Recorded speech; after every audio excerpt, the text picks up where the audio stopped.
যে কোর্টের রায়ে অযোধ্যার রাম মন্দির এই বাবরি মসজিদ ভেঙে সেই জায়গায় রাম মন্দির তৈরি হয়েছে, কিন্তু আমাদের এই পশ্চিমবাংলার বেলডাঙ্গায় শাসক দলের বিধায়ক হুমায়ুন কবির, ভরতপুরের বিধায়ক হুমায়ুন কবির, তিনি 6 ডিসেম্বর অর্থাৎ যেদিনে বাবরি মসজিদ শহীদ করা হয়েছিল তিনি একটি বাবরি মসজিদের শিলান্যাস করছেন। কি বলবেন আইনজীবী হিসেবে?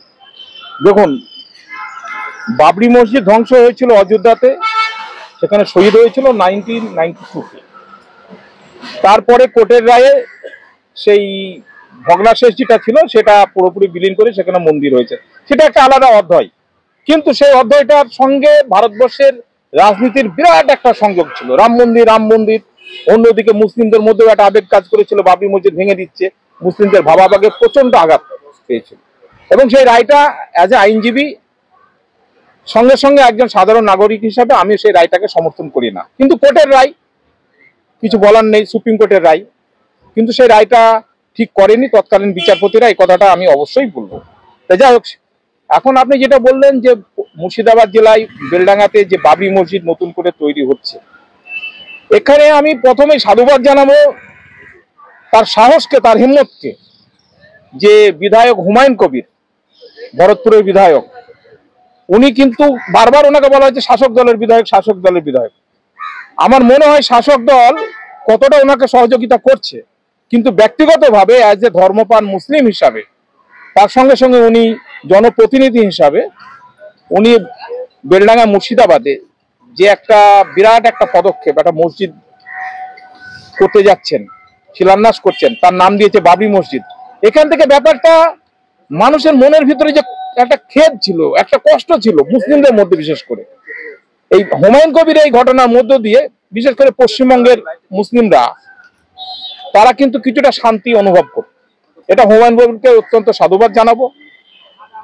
আমি গতকালকে দেখছিলাম বিভিন্ন সোশ্যাল মিডিয়া সহ বিভিন্ন বড় বড় টিভি চ্যানেলে যে কিছু উগ্রপন্থী বলুন বা হিন্দু ধর্মের কিছু যারা সংবিধান বিরোধী লোক, তাদেরকে আমি বলবো, তারা বিভিন্ন রকম ভাবে স্টেটমেন্ট দিচ্ছে হুমায়ুন কবির ঠিক করেনি, তার মাথা কেটে নিয়ে এসো 1 কোটি টাকা তাকে পুরস্কার দেবো। এটা অত্যন্ত একটা অন্যায় স্টেটমেন্ট। আমি বলবো শাসক দলের উচিত ইমিডিয়েট একটা এফআইআর করে সংশ্লিষ্ট ব্যক্তি যে বলেছে তার মাথা কেটে নিয়ে এসো, তাকে 1 কোটি টাকা পুরস্কার দেবো। কি এমন হুমায়ুন কবির ভুলটা করেছে? সে তো কারো জায়গার উপরে কোনো কিছু না, একটা মসজিদ করছে, মসজিদের নাম বাবরি মসজিদ নাম দিচ্ছে। তো বাবরি কথাটা তো একটা আবেগ, মুসলমানদের একটা কষ্টের মধ্য দিয়ে অনেকে গেছে, কেউ মেনে নেয়নি। ইভেন আমি মনে করি যারা ধর্মপ্রাণ ব্যক্তি, হিন্দু মুসলিম আপামর ভারতবাসী, তারাও মেনে নেয়নি। যে আমরা চেয়েছিলাম কি মসজিদের জায়গাটা ঠিক আছে, বিতর্কিত মসজিদ, ওটা সংরক্ষিত করে রাখা হোক, রাম মন্দির হোক, পাশে মসজিদ হোক বা একটু দূরে হোক, কোনো অসুবিধা নেই। আমাদের দুঃখ, আমাদের কষ্ট সেটা হচ্ছে ওই মসজিদ চত্বরটাই, ওটাকেই ভেঙে দিয়ে ওখানেই মন্দিরটা করতে হবে। সেটা তো কোনোভাবেই মানে প্রমাণিত নয় যে ওখানেই রামের জন্ম হয়েছিল, ওটাই রামের জন্মস্থান, ওই পার্টিকুলার জায়গাটাই। তার সঙ্গে সঙ্গে ভারতবর্ষ বহু ধর্মের দেশ, জাতি ধর্ম নির্বিশেষে আমরা ভারতবাসী গর্ববোধ করি, যেটা পৃথিবীতে অন্য দেশে এরকম উদাহরণ পাওয়া যায় না। সেরকম একটা দেশে একটা জাতিকে কষ্ট দিয়ে এরকম একটা ঘটনা ঘটানো হলো, তো সেটা একটা ব্যথা আছে মুসলিমদের মধ্যে। হুমায়ুন কবির সাহেব সেই আবেগটাকে নিজের ফেভারে নিয়ে, নিজের পক্ষে কাজে লাগিয়ে একটা মসজিদ তৈরি নির্মাণ করছেন।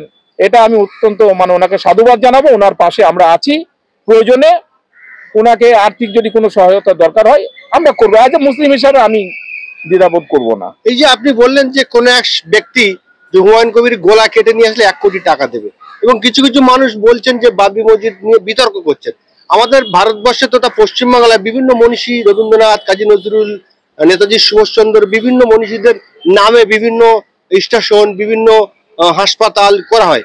তাহলে যদি বাবরি মসজিদ, বাবর একজন ব্যক্তি ছিলেন, তার নামে যদি হুমায়ুন কবির যদি মসজিদ করে, অন্যায়টা কি করছেন? তো এটা তো আপনি ঠিক কথাই বললেন। তার সঙ্গে সঙ্গে একটা মসজিদ হচ্ছে, আবার বাবরের নামে হচ্ছে, দুটো ব্যাপার। তো মসজিদ অন্য জায়গায় যখন মন্দির তৈরি হচ্ছে, দীঘায় জগন্নাথ মন্দির হলো, তো কোনো মুসলিমরা তো কেউ তো প্রতিবাদ করেনি, হোক আরো মন্দির হোক, আরো মসজিদ হোক, কোনো অসুবিধা কিছু নেই।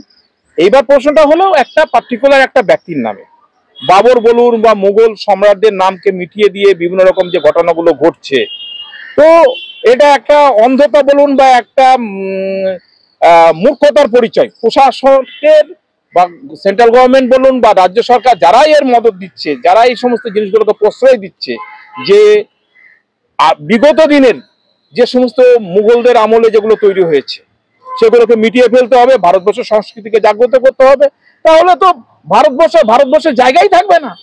আজকে তাজমহল হচ্ছে একটা মানে 7th wonder in the world. তো সেখানে তাজমহল হচ্ছে মুঘল সম্রাট শাহজাহানের তৈরি।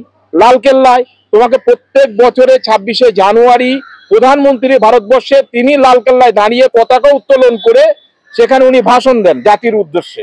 তাহলে সে লালকেল্লাটা কাদের তৈরি? আজকে জামা মসজিদ, এগুলো আমাদের গর্ব বোধ হয়। এখানে আগ্রা ফোর্ট আমরা বিভিন্ন জায়গায় দেখেছি।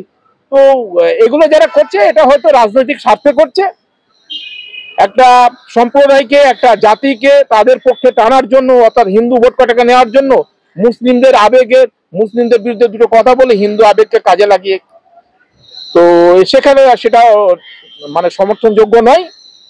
আর হুমায়ুন কবির সাহেব যেটা করছেন মুর্শিদাবাদে, উনিও একটা রাজনৈতিক ব্যক্তিত্ব, কিন্তু সে তো চাইবেই তার পক্ষে কিছুটা নিতে, তো সেখানে উনি করছেন, ওনাকেও সাধুবাদ জানাই। সর্বোপরি আমি হুমায়ুনদাকে আমি একটা জিনিস দেখলাম কিছুদিন আগে, এই রাজ্য সরকারের উনি মানে শাসক দলের উনি বিধায়ক, কিন্তু শাসক দলের সর্বোচ্চ নেত্রীকেও উনি হুমকি দিয়েছেন, উনি বারবার সাহসিকতার পরিচয় দিয়েছে।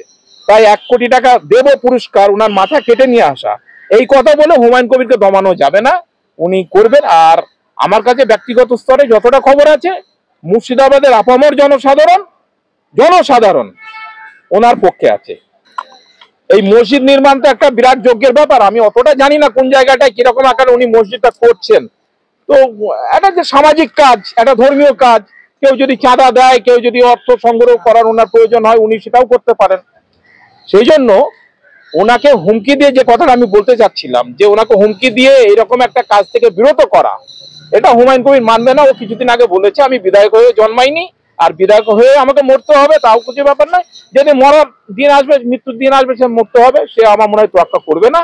তাই আমাদের উচিত শুধু মুসলিম সম্প্রদায়ের ব্যক্তিরা নয়, আমাদের হিন্দু ভাইদেরও উচিত তার পাশে দাঁড়ানো। করুক না, আমরা একে একে মিলে থাকবো। জগন্নাথ মন্দির, আমি কিছুদিন আগে দীঘা গিয়েছিলাম, ভালোই লাগলো, বেশ বিরাট জগন্নাথ মন্দির তৈরি করেছে। দীঘাতে কত পর্যটক যাচ্ছে জগন্নাথ মন্দিরকে কেন্দ্র করে, তো সেটার ভালো দিক। কিন্তু তার মানে এই নয় যে জগন্নাথ মন্দিরটা যদি ওখানে কোনো মসজিদকে শহীদ করে বা কোনো দরগাকে শহীদ করে যদি করতো, তো সেটা আমরা মনে কষ্ট পেতাম। তো সেটা তো হুমায়ুন কবির তো কোনো মন্দিরকে ভেঙে বা কোনো মন্দির স্থলকে বা হিন্দুর জমিকে নিয়ে যে উনি মসজিদ করছেন তা তো নয়, এটা ঠিক করছেন উনি। ইতিহাস বিতর্ক করছে তাদের উদ্দেশ্যে কি বলবো? ইতিহাস বিকৃত করছে, তারা দেশদ্রোহী বলবো। হ্যাঁ, ইতিহাসে থাকে, কিন্তু কিছু গোবর ভক্ত তারা ইতিহাসকে মুছে দিতে চাচ্ছে, নাম জায়গার পরিবর্তন করতে চাচ্ছে, বাবরের নামটা আনতে চাচ্ছেন না। দেখুন, এটা হচ্ছে আপনার ওই তো বললাম তো যে কিছু আবেগকে, হিন্দু সম্প্রদায়ের আবেগকে দিদির পক্ষে রাজনৈতিক স্বার্থে ব্যবহার করবার জন্য মানুষ কিন্তু এর বুঝে গেছে।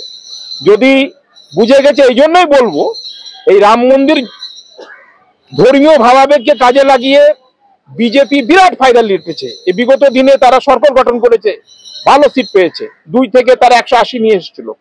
কিন্তু বর্তমানে এই লাস্ট যে ইলেকশন আমি দেখলাম, রাম মন্দিরের শিলান্যাস হলো, বিজেপি হয়তো ভেবেছিল, মোদী সরকার ভেবেছিল বা মোদীর, হ্যাঁ, তো সেখানে দেখলাম মানুষ কিন্তু ওই আবেগটা নিয়ন্ত্রণ করেছে এবং ওদের ফাঁদে পা দেয়নি।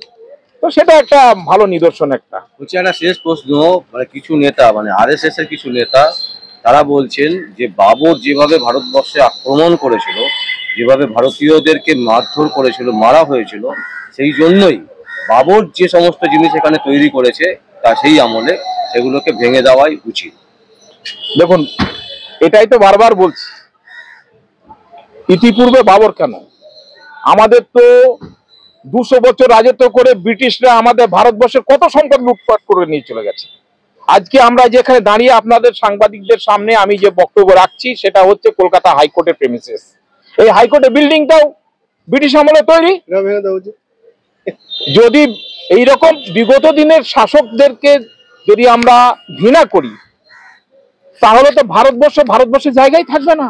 রাষ্ট্রপতি ভবন আজকে ভারতবর্ষের সুপ্রিম কোর্ট, এই যে হাই কোর্ট, ফোর্ট উইলিয়াম যেখানে মিলিটারি, যেখানে সেন্টার, পূর্বাঞ্চলের হেড অফিস, তাহলে কোথায় যাবে? তাই বাবুদের নিদর্শন করতে গেলেও সেরকমই একই জিনিস হবে। আজকে দিল্লিতে যান না, বা বিভিন্ন জায়গায় আগ্রায় বলুন, উত্তরপ্রদেশে বলুন, এটা কিছু নয়। যারা বলছে তারা হয়তো ভারতবর্ষের আমি ব্যক্তিগতভাবে মনে করি ওরা দেশকে ভালোবাসে না। হ্যাঁ, ওরা দেশকে সেরকম যদি ভালোবাসতো, সেরকম যদি বুঝতো, সংবিধানকে মানতো, তো এরকম বক্তব্য, এরকম স্টেটমেন্ট দেওয়া যায় না। ধন্যবাদ।